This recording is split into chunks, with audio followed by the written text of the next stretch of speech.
चलो देखो बुआ, इसके पहले हम दो थ्योरम कर दिए, साइड साइड साइड और angle angle angle similarity theorem. आज कह रहे हैं side angle side similarity theorem. पहले थ्योरम को पढ़ते हैं बेटा। if one angle of triangle is equal to one angle of the other triangle, कहता है कि एक ट्रायंगल का एक एंगल दूसरा ट्रायंगल के एक एंगल ठीक होती है बराबर। माने कि दो त्रिभुज है और दोनों त्रिभुज के कोई एक एंगल है ना, corresponding एंगल जो होती है इक्वल दिया हुआ है। फिर बोलता and side including this angle. आपको एक एंगल बना है बेटा तो दो साइड से बनेगा, ठीक है। तो जे दोनों साइड से वो एंगल बना है, कौन एंगल? जो एंगल इक्वल है, ठीक है। जो दो साइड से मिलके बना है वो एंगल, जो एंगल इक्वल है, उस साइड है, वो जो साइड है वो क्या है? इक्वल रेशियो में, या क्या कह सकते हैं? प्रोपोर्शनल है, ठीक है। तो बोलता है कोची बेटा, तो कहता कोची है कि प्रूव करो कि दोनों ट्रायंगल को बड़ी कट फिर बोलता है including this angle are proportional then two triangles are similar. कहता है बेटा कि दो गो त्रिभुज है और दोनों त्रिभुज को जी है बेटा समरूप है, समरूप है। दो गो ट्रायंगल है, one angle of A triangle, एक ट्रायंगल का एक एंगल दूसरा ट्रायंगल के एक एंगल के बराबर है।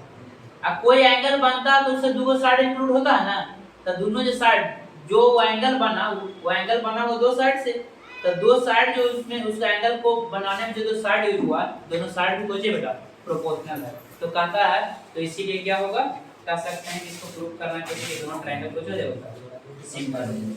तो देखो इसको करते हैं हम लोग, है ना, बहुत इजी है। देख बेटा, हेलो ए थोड़ा सा परिवर्तन करते हैं, क्योंकि बोर्ड पे जानता है पूरा अच्छी जगह पर बाल लगा ऊपर नीचे ठीक है ना, वाह ज्यादा अच्छा है।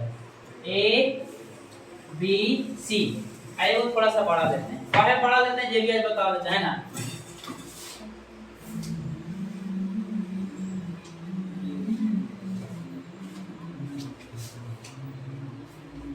देखिए बेटा, कहता दो को ट्रायंगल है, एक ABC है और दूसरा कौन सी बेटा DEF, दो ट्रायंगल है। तो दो ट्रायंगल का कोई एंगल तुम इक्वल ले सकता है ना। ऐसे हम मानते हैं कि एंगल A के बराबर कौन सी बेटा, एंगल A के बराबर एंगल D दिया हुआ।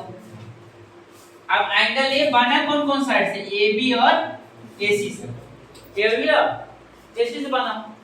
तो AB और AC से बना है ये एंगल और DE और DF से बना है ये एंगल। मतलब एक कर रेशियो एकड़ रेशियो दोनों को जो बेटा इक्वल है, और एक एंगल भी मुझे बेटा उसमें इक्वल। तो प्रूव करने बोलता है कि दोनों ट्रायंगल को जो हो जाएगा सिमिलर, ठीक है। अब हम लोग फॉर्म करें, सबसे पहले क्या लिखना होता है, गिवन क्या दिया हुआ। तो देखो बेटा गिवन लिखते हैं, बहुत इजी होगा। Given two triangle ABC and DEF, दो को ट्रायंगल दिया हुआ बेटा, है ना। इन सच दैट इस प्रकार है कि एंगल A बराबर एंगल कौन सी बेटा D, एक तो ये दिया हुआ। अब कहता इससे इंक्लूडिंग एंगल A से इंक्लूडिंग साइड AB और AC, D से इंक्लूडिंग DE और DF इक्वल रेशियो में। मतलब क्या बेटा, AB बटा D बराबर AC बटा DF दिया हुआ, ठीक है। तो देन प्रूव दैट थोड़ा सा इजी है, सबसे इजी फिर then prove that triangle ABC similar triangle DE। यहाँ पे किसी को दिक्कत नहीं होना चाहिए, यही ना प्रूफ करने बोलता था। जो वो ट्रायंगल में दो करस्पॉन्डिंग एंगल इक्वल है और उस करस्पॉन्डिंग एंगल, वो जो करस्पॉन्डिंग एंगल है जो इक्वल है, जिस जिस साइड से इंक्लूड होके बना है वो साइड का रेशियो इक्वल दिया हुआ है, तो प्रूव करते हैं बेटा कि दोनों ट्रायंगल कुछ हो जाएगा। अब देखो सिमिलरिटी के दो नियम हम लोग जानते हैं, साइड साइड साइड। अब अगर जो ये ट्रायंगल के साइड साइड साइड, ये ट्रायंगल के साइड साइड साइड, तो तीनों दोनों इक्वल हो जाए तो ये दोनों तो कैंगलेट हो जाएगा। बट सिमिलर के लिए करस्पॉन्डिंग एंगल इक्वल हो जाए, करस्पॉन्डिंग एंगल इक्वल हो जाए या करस्पॉन्डिंग साइड का रेशियो इक्वल हो जाए तो मेरा काम हो जाएगा। लेकिन सबसे इजी रहेगा बेटा कि करस्पॉन्डिंग एंगल इक्वल हो जाए, दोनों ट्रायंगल के करस्पॉन्डिंग एंगल इक्वल हो जाए तो मेरा काम हो जाएगा। देखो मेरा काम क्या है, ये दोनों ट्रायंगल को सिमिलर करना, इसका करस्पॉन्डिंग एंगल क्या हो जाए इक्वल। आइए को करस्पॉन्डिंग एंगल इक्वल दे ले बेटा, मतलब B के बराबर E लाना है, C के बराबर A। कैसे पहुंचेंगे हम लोग, यही समस्या, कैसे पहुंचेंगे। तो पहला थ्योरम में जो काम किए वही काम करेंगे और हम लोग आसानी से पहुंच जाएंगे। तो जो गिवन दिया हुआ था उसमें तो हम लोग काम कर लिए बेटा। अब थोड़ा सा इसमें कंट्रैक्शन लेते हैं, इसमें थोड़ा सा क्या करते हैं, कंट्रैक्शन करते हैं, ठीक है। अब मेन काम हम लोग यही करना है बेटा, इक्विएंगुलर लाना। एंगल A के बराबर D देते हैं, B के बराबर E आ जाए, C के बराबर F आ जाए तो मेरा काम आसान से हो जाएगा। लेकिन आएगा कैसे, समस्या यहाँ पे है ना। तो कंट्रैक्शन लेते हैं,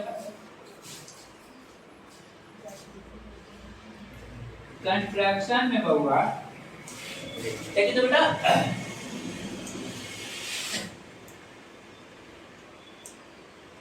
देखो थोड़ा सा कंट्रैक्शन करते हैं बट लिखते थोड़ा दूसरा तरह से। बाकी एक बार कहीं लेस देन 1 लिखा था तो उसमें कंफ्यूजन हो जाता होगा, कॉलो 1 लिखा रहता तो इसको थोड़ा समझ लिया जाए, है ना।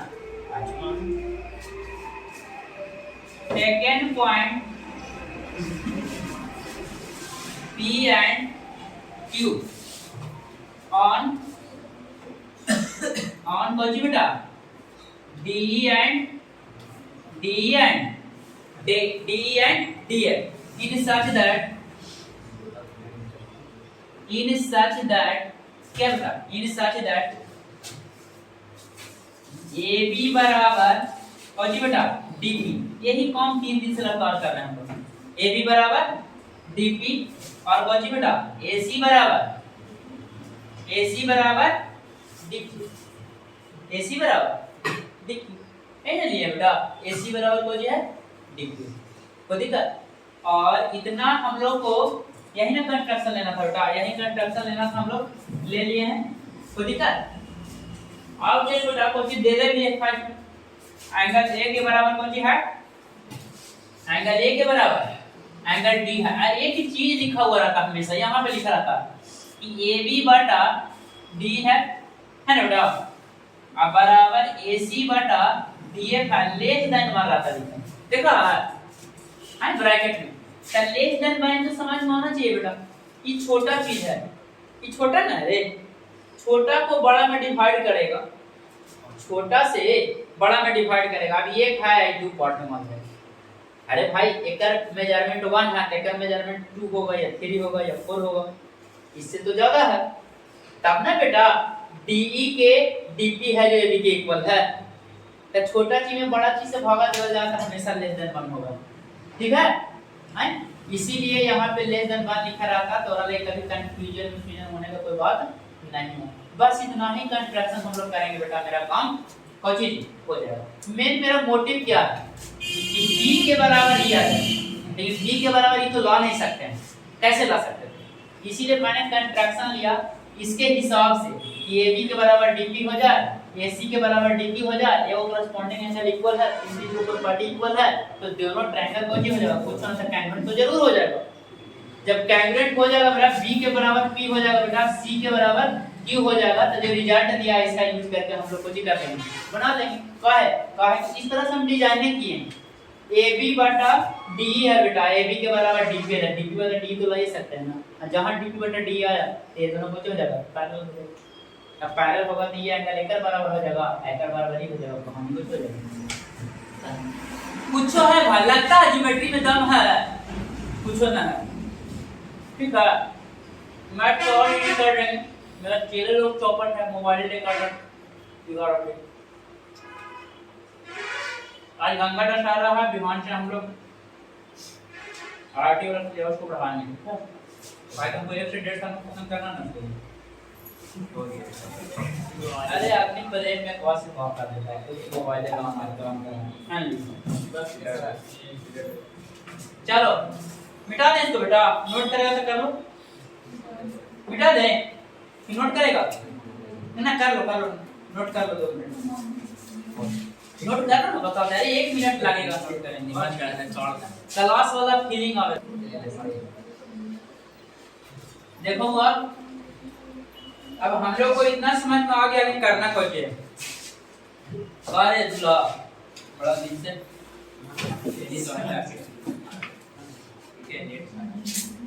अब लेट कर ली तो और लोग खाता ना। चल देख बेटा, खालिया गामछी दे ले बाबू लेके चल। अब देखो करना कोई चीज हमारी समझ में आ गया है ना जी, करना क्या है तो पक्का समझ में आ गया कि भाई ये दोनों ट्रायंगल के कन्वर्ट कर दे। पहले जैसी कन्वर्ट हो तो एकर बराबर ई होई आ एकर बराबर ई एंगल होई। ठीक है, आपके जे देले हो जेकर यूज करी। हां कहानी को जो है चल बेटा चल प्रूफ में चल। अरे ऑनलाइन में लिख proof in triangle A B C है ना बेटा, एंड कोची रे डी पी क्यू के अंदर चलते हैं, डी पी क्यू के अंदर चलते हैं। ठीक है, देख तो बेटू एंगल ए बराबर एंगल डी कोची हुआ गिवन है जी। ठीक है, और कोची बेटा ए बी बराबर कोची हुआ डी पी के इक्वल है कोची से बाय कंस्ट्रक्शन से, बाय कंस्ट्रक्शन से हो गया बराबर। और बेटा AC बराबर कोची हुआ AC बराबर भाई DQ है, ये हो कोची से बेटा बाय कंस्ट्रक्शन से। कौन सा क्राइटेरिया लगा, साइड एंगल साइड रूल से, साइड एंगल साइड क्राइटेरिया से क्या हो गया बेटा ट्रायंगल ABC आ कांग्रुएंट कोची बेटा ट्रायंगल ना DPQ, ये दोनों ट्रायंगल कोची हो गया कांग्रुएंट हो गया। अब मेरा काम हो जाएगा bye CPCT corresponding parts of congruent triangle से क्या होना चाहिए बेटा, corresponding एंगल कम से कम क्या होना चाहिए, इक्वल होना चाहिए। तो क्या हो जाएगा बेटा एंगल B बराबर बोला एंगल B बेटा एंड कोची रे एंगल C बराबर एंगल Q।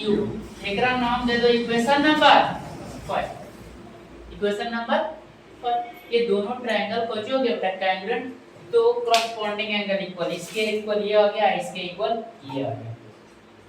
ठीक है, और तो हम कुछ कर नहीं सकते बेटा, क्योंकि हमको इससे इसमें रिलेशन चाहिए, तो इससे डायरेक्ट इसका रिलेशन निकाल नहीं सकते। इसके इक्विवेलेंट एक ट्रायंगल बनाना पड़ेगा, दोनों को कांग्रुएंट करना पड़ेगा, तो इससे इसमें रिलेशन आएगा, इससे इसमें आ जाएगा, है ना, इससे इसमें आ जाएगा। बट देखो बेटा गिवन क्या दिया हुआ, जो दिया हुआ था क्या बेटा AB बटा DE बराबर ना था किसके AC बटा DE के इक्वल, AB के बराबर DP है, DP बटा DE तो कर ही सकते हैं, जैसे करेंगे मेरा काम हो जाएगा। तो पहले ना बेटा इतना प्रिंट कर दो, है ना, 2 लाइन है प्रिंट कर दो। ठीक है, 2 लाइन है प्रिंट कर लीजिए, फिर उसके बाद हम लोग करते हैं आगे।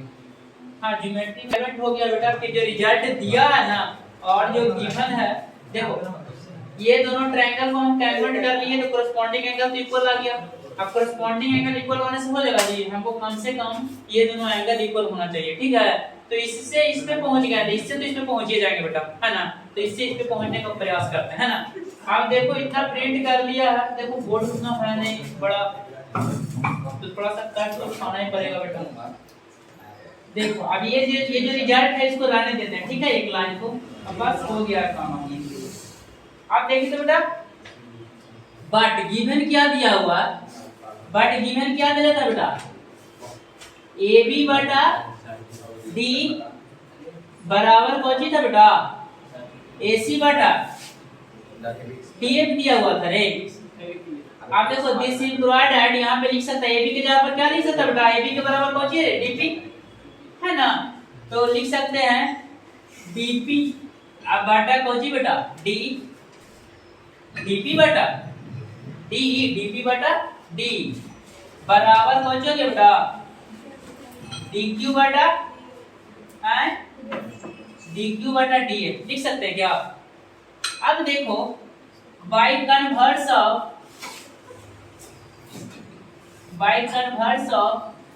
BPD से क्या होगा बेटा, अब देखो इसका रेशियो प्रोपोर्शनल है DP अपॉन DE और DQ अपॉन DF, तो बाय कन्वर्स से क्या होना चाहिए PQ पैरेलल EF होना चाहिए, हो गया बेटा। तो क्या हो गया PQ पैरेलल EF हो गया बेटा, अब PQ पैरेलल EF हो गया बाय कौन से कन्वर्स ऑफ BPD से। अब जैसे ही PQ पैरेलल EF हुआ बेटा तो क्या होगा PQ के पैरेलल EF है तो pair of corresponding angle equal होगा, क्या होगा एंगल P बराबर क्या बेटा बोल, एंगल P बराबर angle E and angle Q बराबर कौन सी बेटा एंगल F, ठीक है कौन सी से by pair of corresponding angle से, पेयर ऑफ कॉरस्पॉन्डिंग एंगल से ये इक्वल होगा और इसको इक्वेशन नंबर सेकंड दे दो। अब देखो बेटा E के बराबर भी P है ना, या B के बराबर P है बेटा, I के भी बराबर P है ना, तो P इक्वल है तो क्या बेटा B बराबर E इक्वल होगा है ना, Q बराबर F है बेटा और C बराबर कौन सी है Q है ना जी, इसका मतलब C बराबर F की होगा, ठीक है। तो कौन से करना है बेटा फ्रॉम फर्स्ट एंड सेकंड से। अब देखो फर्स्ट सेकंड यहां पे रहने देते हैं, यहां पे लिख देते हैं from first and second B get. अब देख बेटा यहां पे देख ले B के बराबर P हो बेटा और P के बराबर E हो, मतलब B बराबर कौन सी होगी C के बराबर Q हो बेटा और Q के बराबर F है बेटा, मतलब C बराबर कौन सी होगी F। तो फ्रॉम फर्स्ट एंड सेकंड भी गेट क्या करेंगे बेटा एंगल B बराबर एंगल E है ना बेटा एंड एंगल C बराबर एंगल A है ना बेटा। अब कौन सी दे रहा था बेटा एंगल A बराबर एंगल D दे रहा था, इक्विलैटरल है जी। अब इसमें एंगल क्राइटेरिया लगा सकते हैं, अब तीनों कॉरस्पॉन्डिंग एंगल इसका इक्वल आ गया है, तो पहले ही हम लोग प्रूव कर चुके हैं कि तीनों कॉरस्पॉन्डिंग एंगल अगर इक्वल है तो एंगल सिमिलरिटी थ्योरम से दोनों ट्रायंगल क्या हो जाएगा बेटा कोई दिक्कत। आप देखो तो लिखना therefore triangle ABC similar triangle क्या बेटा बोल DEF। आपको बोला कहे सर तो लिख सकता है कि ABC and DEF are equiangular triangle अंग्रेजी कंप्यूटर से बात है इक्विएंगुलर ट्रायंगल्स, तो दोनों इक्वल एंगल का ट्रायंगल्स है और इक्वल एंगल का ट्रायंगल्स हमेशा क्या होता है बेटा सिमिलर होता है, हम लोग जानते हैं। तो देयरफॉर दोनों ट्रायंगल क्या हो गया सिमिलर हो गया, इसमें तो कोई दिक्कत ना होवे चाहिए, कोई दिक्कत है बेटा कोई दिक्कत नहीं। तो इसको छापो पॉज करके, तब तक अगला थ्योरम हम लोग देखते हैं क्या बताना, बाकी थ्योरम खत्म कर देंगे। टाइम पास करना होगा जी, आप क्या ये वो चैप्टर हो जाओगे।